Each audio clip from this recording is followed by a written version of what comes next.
You are not lonely because of lack of people. You are lonely because you learned not to need, not to bother, not to ask. You say, "I'm fine," too fast. You disappear when you feel too much. You act strong when you want comfort, and you call it maturity. You enter relationships already expecting the end. You don't build expectations. You don't give yourself fully. Then you call it bad luck. You think the problem is choosing wrong, or loving too much, or being too sensitive. But that's just the surface. The truth is more uncomfortable. Loneliness grows inside your mind through thoughts that feel like protection, but work like a prison. What if people didn't abandon you? What if you learned to leave first, before needing, before being seen? This didn't start now. It didn't start in this relationship, not in your last breakup either. It started when needing became dangerous, when depending meant risk, when love brought tension, when connection wasn't safe, and your body learned that before your mind. You didn't become this way by choice. You adapted. You learned to read moods, to predict distance, to shrink before it hurt, to not ask so you wouldn't lose, to stay emotionally prepared for the worst. This has a name. John Bowlby called it insecure attachment. It's not drama. It's not excessive neediness. It's a learned response. When presence failed, when care was unstable, when affection came and went, your brain registered abandonment as a constant possibility. So you grew up vigilant, alert to small signs, changes in tone, silences that last too long, cold messages, unexplained delays. Your body reacts before logic. You already expect the ending. That's why you don't relax in relationships, even when things seem fine. There's always background alert, a quiet anxiety, an internal preparation to lose. You love, but you hold back. You give, but with brakes on. This isn't a conscious choice. You don't feel lonely only when you're alone. You feel lonely inside relationships because you don't feel safe in them. You don't feel emotionally held. Your body doesn't rest. Your heart doesn't land. And that exhaustion builds quietly. And when it gets heavy, you blame yourself. You call it immaturity. You label yourself as too much. You compare yourself to others. But none of that fixes it, because the problem isn't effort, it's emotional foundation, it's wounded attachment. You are not hard to love. You were taught to love with fear, fear of needing, fear of bothering, fear of losing. So you adapt too much and abandon yourself first, so no one else has to. Here comes the relief. You are not broken, you are not late. You are not destined to be alone. You are repeating what you learned, and everything learned can be questioned, can be healed, can be transformed. But understanding this is only the beginning, because now comes the uncomfortable part, the pattern you repeat without noticing, the automatic choices, the same kinds of people, the same pain, and that's where clarity begins. Now you start to notice something unsettling. People change, faces change, stories change, but the pain feels the same. The beginning is intense, the middle confusing, the ending silent. You connect quickly, you build intimacy fast, you give more than you receive. You hope that will make someone stay, but it never does. It never did, and it never will. That's not how attachment works. You feel drawn to unavailable people, to those who delay, who confuse, who don't define. This isn't bad luck, it's emotional familiarity. Your body recognizes the pattern before your mind catches up. When someone shows clear interest, you feel uncomfortable. It feels too fast, too intense, too good to be true. You lose attraction, pull away, start finding flaws, and call it intuition. But when someone is distant, you chase, you explain too much, you try too hard, you adapt too much, you call it love. But it's attachment anxiety, it's fear of losing, not a conscious choice. You believe that if you give enough, you'll be chosen. If you're understanding, if you don't pressure, if you accept less. But that doesn't create love, it creates imbalance, one-sided relationships. Loneliness with company. You avoid conflict to avoid abandonment. You swallow discomfort, delay necessary conversations, tolerate what hurts, all to keep someone close. But the cost is high. You slowly disappear, and no one misses the whole you. You also protect yourself. You leave before being left. You cool off before attaching too much. You control expectations. You don't plan. You don't dream. You don't ask. And you call it emotional maturity. But this isn't maturity, it's defense. It's relational trauma. It's an automatic pattern running quietly underneath, making decisions for you. Before awareness kicks in, before choice exists, here's the hardest truth. As long as this pattern stays unseen, it runs the show. It chooses for you, filters who comes close, determines who stays, and guarantees one thing: that loneliness remains familiar, even when it hurts, because the unconscious doesn't seek happiness. It seeks predictability, what it knows, what feels safe, even if it hurts, even if it empties you, even if it repeats abandonment. And now it makes sense. You didn't end up here by accident. If these words finally named pain you've carried for years, this space is for you. Here, you won't get shallow advice. You'll understand why you hurt and how to transform it. Subscribe now and walk with us through awareness, healing, and emotional rebuilding. You don't have to go through this alone. There comes a point when you're too tired to feel. Not explosive sadness, emotional exhaustion. You wake up already drained. No big expectations, no big plans, just functioning, surviving. You start confusing peace with lack of conflict, silence with safety, distance with maturity. You say you're fine alone, but deep down you're numb. It doesn't hurt as much, but it doesn't warm you either. It's controlled emptiness. Loneliness stops being a state. It becomes identity. This is just who I am.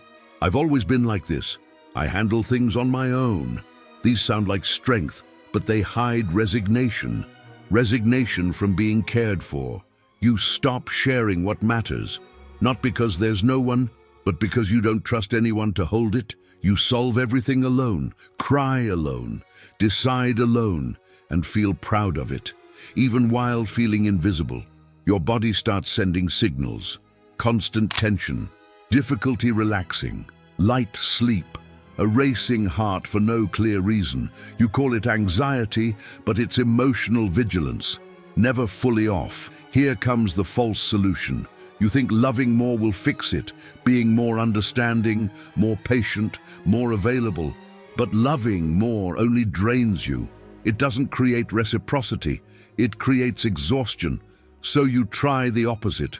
You shut down, build walls too high, pretend not to care, disappear. Cut things fast, protect yourself before feeling.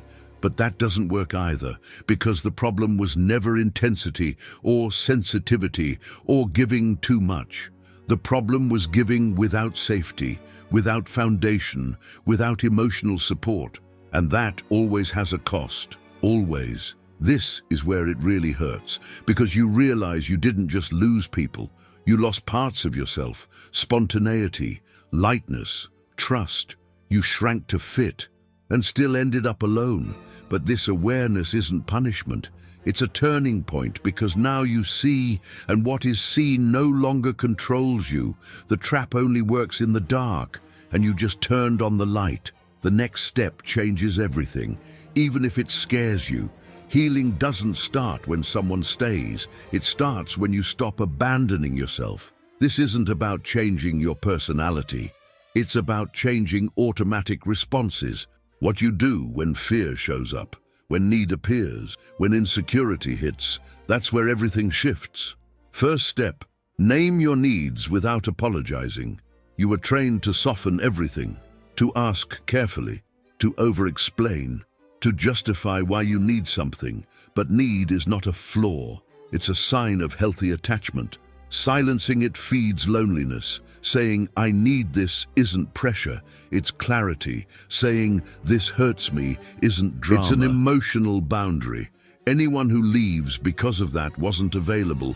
You didn't lose them. You gained information, and that protects you. Second step, stop proving your worth through effort. You don't have to perform love or be understanding all the time or accept confusion as normal. Secure relationships don't require constant effort. They require reciprocity, stable presence, emotional predictability. When you stop chasing, something happens. Either the person moves closer or they disappear for good. Both are answers. Both are truth. And truth is better than anxious hope. Always. Even when it hurts at first. You also have to learn to tolerate discomfort. The discomfort of waiting for replies, of not over-explaining, of not filling silence. This discomfort is emotional withdrawal. You're unlearning a habit, the habit of over-adapting. Another essential practice. Stay where there is consistency, not intensity. Consistency. Who shows up, who responds, who sustains presence. It may feel boring at first, but that's where your body relaxes. Your body is the gauge. Don't ignore it. Where attachment is insecure, there is tension. Where attachment is secure, there is rest, deeper breathing, clearer thoughts, less urgency. That's not coincidence. You don't heal attachment by choosing better words. You heal it by choosing better experiences, living predictable relationships again and again, until your body learns something new, that staying doesn't hurt, that needing doesn't push people away, that love isn't a threat. These actions look simple, but they are revolutionary because they break the pattern in practice, not in theory, not in speeches, in real life, and they prepare the ground for something deeper to happen. Hey, if you got distracted, come back now. Don't skip this part, don't half listen, because everything before this prepared you for this moment. And if you miss this, you miss the meaning of the pain, and you keep thinking God forgot you. Until now, you thought loneliness was just emotional, a bad choice, a personal flaw, or a rough season. But something deeper has been happening. Something psychology explains up to a point, and then stops. This is where another reading begins. God doesn't enter your story as a quick fix. He enters as constant presence. While people came and went, while bonds failed, while you learned not to need, he stayed, in silence, without forcing himself in. Loneliness was not punishment. It was containment, an invisible restraint. While you kept seeking love without structure, while you confused attachment with connection, while you accepted emotional crumbs, something always broke the cycle. Even when it hurt, you called it abandonment. But what if it was protection? You called it loss. But what if it was rescue? Not every distance was rejection. Some were divine interruption, because staying there would have broken you more. And God doesn't bargain with your integrity. Now comes the promise, not as a pretty sentence, but as inner repositioning. God sets the lonely in families, Psalm 68:6. This isn't just about people, it's about secure belonging. A bond that holds. Family here is not form, it's function. A place where you don't perform, where you don't shrink, where you don't prove worth, where you exist whole, without fear of being left, without constant self-protection. God didn't promise instant absence of loneliness. He promised presence in the process. He promised to rebuild your attachment reference from the inside before changing the outside, because if the scene changed without healing the wound, you'd repeat everything with new faces. Maybe God isn't taking something from you. Maybe he's taking you out of something, out of patterns you call love, but that are really fear, out of relationships that activate old wounds but never heal them, out of stories that start intense and end empty. Loneliness gets a new name here. It becomes reconstruction space, where you stop begging for presence because you realize you're already accompanied, where you stop chasing because you're no longer running, where you wait with stability, not anxiety. When this awareness lands, something changes. You don't become cold, you become grounded. You don't close your heart. You stop offering it to those who can't hold it. And this prepares the ending. The calmest part of all, there comes a moment when something settles inside you. Not intense happiness, stability. You still feel longing. You still want to be loved, but you're no longer desperate. The ground doesn't disappear anymore. You remain. You realize loneliness was never who you were.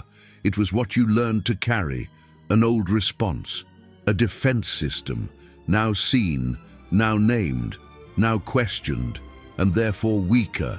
You stop reading silence as rejection, distance as abandonment, delay as lack of love. You wait for facts, consistency, real presence, and that changes everything because your mind slows down. You no longer chase to be chosen. You observe, you feel, you listen to your body. Who stays, stays. Who can't sustain, leaves, without drama, without collapse. You also stop over-explaining and accept the answers, stop justifying even when they're not yourself. What you hope for. Stop because softening your feelings. Choose truth, not illusion. Loneliness still shows up, but it doesn't scream. It visits and it leaves because it finds no desperation, no escape. You learn to stay with yourself, and that changes the weight of everything. You begin choosing differently, not by technique, but by emotional maturity. Your body rejects what once felt attractive. Confusion, instability, emotional games. They tire you quickly now. You didn't lose love. You lost fear disguised as love. And that's gain. You didn't become cold. You became secure. And secure people don't beg for connection. They choose. They remain.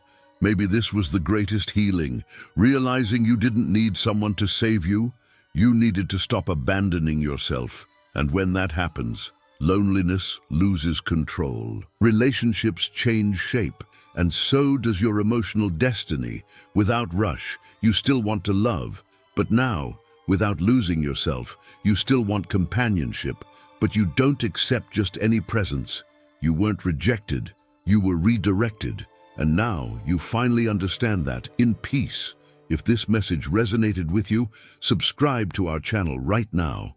Here, every video is a space for clarity, emotional healing, and faith applied to real life. You don't need more cliches, you need awareness. And this path is lighter when you don't walk it alone. Click subscribe and continue this journey with us. If you made it to the end of this video, write "I choose to stay" in the comments. Not for me, for yourself. When you name it, something aligns, and God honors conscious processes.